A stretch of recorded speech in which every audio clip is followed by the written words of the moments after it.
gentlemen, boys and girls, children of all ages, welcome one, welcome all to Tickle on Movies. I'm your host, Brady Tickle, and today we're going to be talking about The Magnificent Seven. The plot follows, you guessed it, the adventures of seven gunslinging Western miscreants as they try to prevent the takeover of a small town by an evil oil baron who wants the land for capitalism and greed, and he's just the epitome of evil because, you know, we've never seen anything like that before.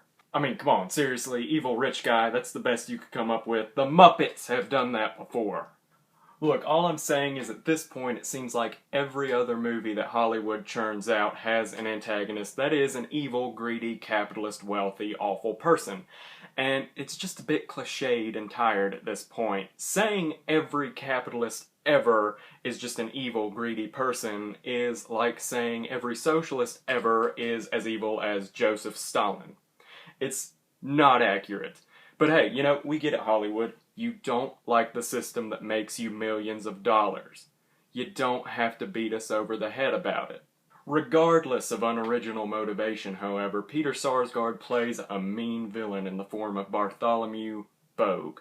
This guy is slimy, this guy is evil. We want to see him get the axe from our cowboy heroes. Speaking of our cowboy heroes, the casting of them is one of the best parts of the movie. Denzel Washington is and always will be a boss, so the casting of him as the vigilante bounty hunter Sam Chisholm was a no-brainer. He's awesome in the role. He's menacing and he's charming, often in the same scene.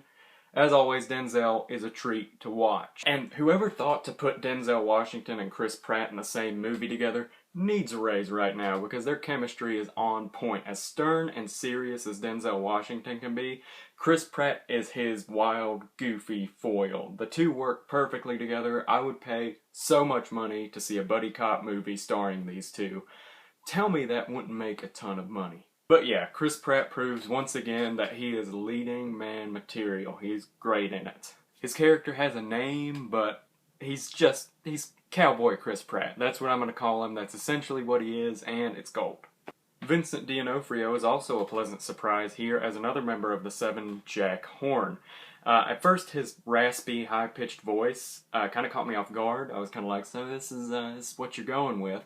But it ends up working out very well comedically, and he also becomes one of the most lovable characters on screen. So, kudos to you. Manuel Garcia Rolfo, who plays Vasquez, a Mexican outlaw who loves to insult cowboy Chris Pratt. It's funny. Byung-Hun Lee is also epic as Billy Rocks, an assassin who has a thing for knives.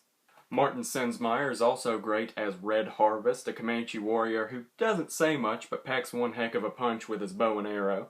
Finally, Ethan Hawke is also fantastic as Goodnight Robichaux. I swear I'm not making that name up. He's a southern gentleman, a sharpshooter, and an associate of Sam Chisholm. It is great to see Training Day Illumin's Ethan Hawke and Denzel Washington back on screen together, and their natural back and forth makes it seem like 2001 really wasn't that long ago. Overall, The Magnificent Seven is a good time at the movies. It's not all that deep, the villain is a little cliched, and you probably could have knocked about 20 minutes off of the 2 hour and 13 minute runtime of this thing. It's no Unforgiven, but it's fun.